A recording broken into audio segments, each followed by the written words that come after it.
অপবাদ যদি দেয় কেউ, 4 জন সাক্ষী হাজির যদি করতে না পারে, তার পিঠে 80 বেত দেওয়া হবে।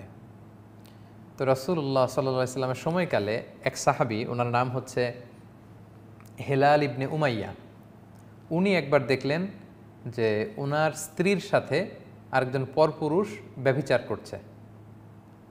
তো এই অবস্থায় একজন স্বামী, গায়রাত সম্পন্ন স্বামী, যার আত্মসম্মান বোধ আছে, সে যদি তার স্ত্রীকে অন্য পুরুষের সাথে মেলামেশা করতে দেখে একেবারে ঘনিষ্ঠভাবে, তো তখন তো সে আরও 3 জন সাক্ষী খুঁজতে যাবে না, অন্য কাউকে তো সে এটা দেখাবে না, এটাই তো স্বাভাবিক।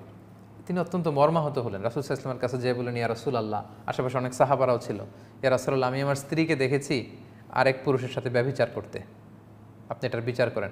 রাসূল সাল্লাল্লাহু আলাইহি ওয়াসাল্লাম বললেন, না, বিচার তো করবো না, বরং তুমি 3 জন সাক্ষী নিয়ে আসো, তো তুমি সহ 4 জন হতে হবে, তখন বিচার করবো। উনি বললেন, ইয়া রাসূলুল্লাহ, আমি আমার স্ত্রীকে ব্যভিচারে লিপ্ত অবস্থায় দেখে আরও 3 জনকে ডেকে আনবো?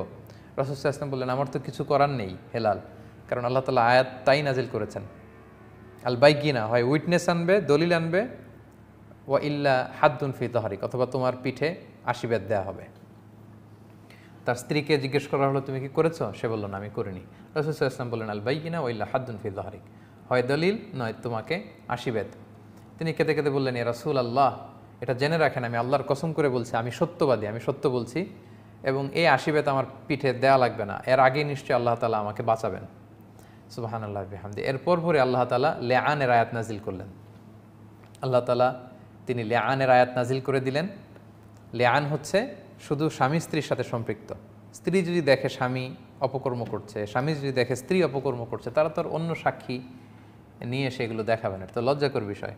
তো সেক্ষেত্রে তারা ইসলামিক কোর্টের কাছে গেলে ইসলামিক কোর্ট তাদেরকে জিজ্ঞেস করবে যেটা করেছে কিনা। তারা যদি অস্বীকার করে, তখন যে বাদী ছিল তাকে বলবে, 4 বার তুমি একাই সাক্ষী দাও, তোমার আর 4 জন লাগবে না। সে 4 বার সাক্ষী দিবে, 5ম বারে বলবে, আমি মিথ্যাবাদী হলে আমার উপর আল্লাহর লানত। স্ত্রীকেও তাই বলা হবে, 4 বার সাক্ষী দাও যে আমি পাপ কাজ করিনি, আমি মিথ্যাবাদী হলে আমার উপর লানত। এইভাবে লেআন মানে একে অপরকে লানত করবে, এবং ইসলামিক কোর্ট তাদের এই বিবাহ সম্পর্ককে সেপারেট করে দিবে। তাহলে যদি স্বামী স্ত্রী হয়, সেক্ষেত্রে আল্লাহ তাআলা স্পেশাল একটি বিধান এখানে নাজিল করলেন। তো এই আয়াত নাজিলের মধ্য দিয়ে হিলাল ইবনে উমাইয়া রাদিয়াল্লাহু তাআলা আনহুর পিঠ কিন্তু বেঁচে গেল, ওনাকে আর 80 বেত দেওয়া হলো না, তাদেরকে সেপারেট করে দেওয়া হলো।